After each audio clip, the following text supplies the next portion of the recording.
Here is your Unit 7 on circles, spicy video for topic number 1, dealing with the area of quadrilaterals. Now, in this video, we're going to take a look at some composite shapes and how to find the area of those shaded regions that you're given. If you've got your note sheet, we'll be in this upper left corner where it says perimeter and area of quadrilaterals.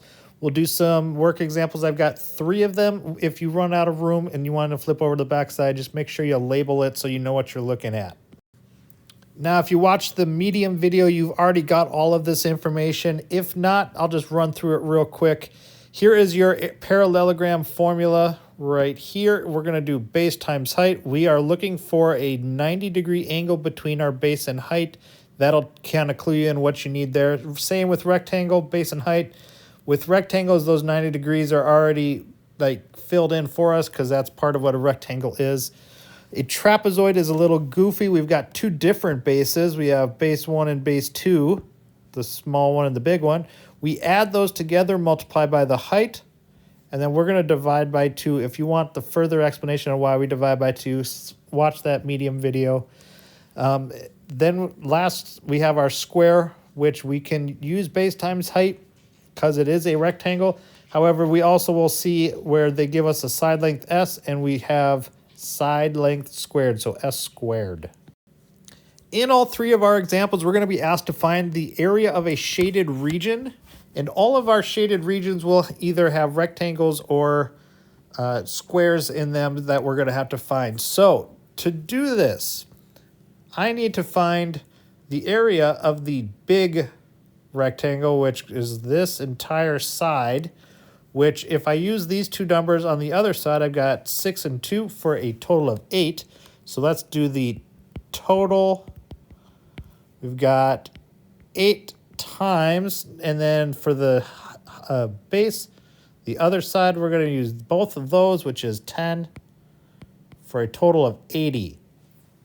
Now, I'm going to subtract off this rectangle right here. So the base and height for that are 8 and 2. So area we're subtracting off is 2 times 8, which is 16. And then for our shaded region, I'm going to write in black, shaded. We're going to do 80 minus 16, which would give us a total of 64. We don't have any units, so I'm going to write units squared. Here's our second example. We have a bunch of squares that kind of overlap, and wouldn't it be nice if this shaded region didn't have this little notch taken out of it? That would have made things so much easier.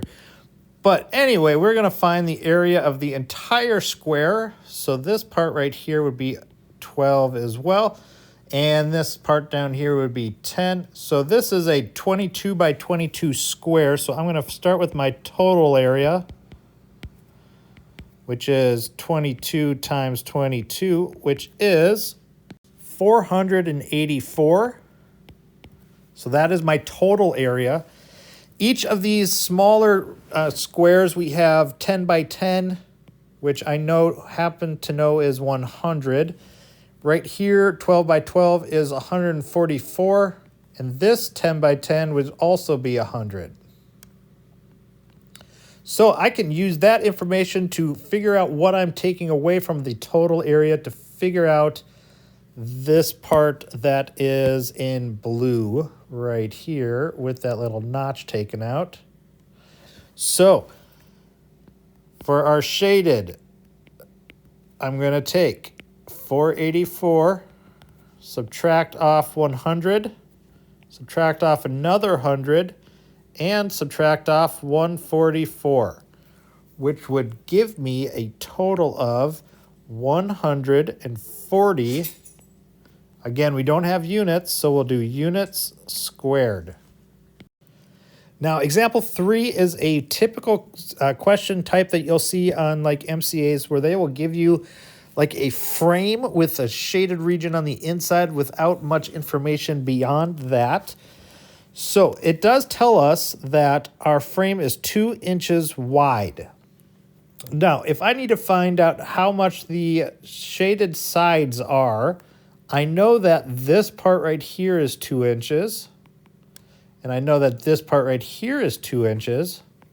And if the whole thing is 7, 2 plus 2 is 4, which only leaves 3 inches left. Similarly, with the going across, I've got 2 inches here, 2 inches over here, and I have 11 inches total, so that would be a total of 7 inches, which means I now have my base and height for the shaded region,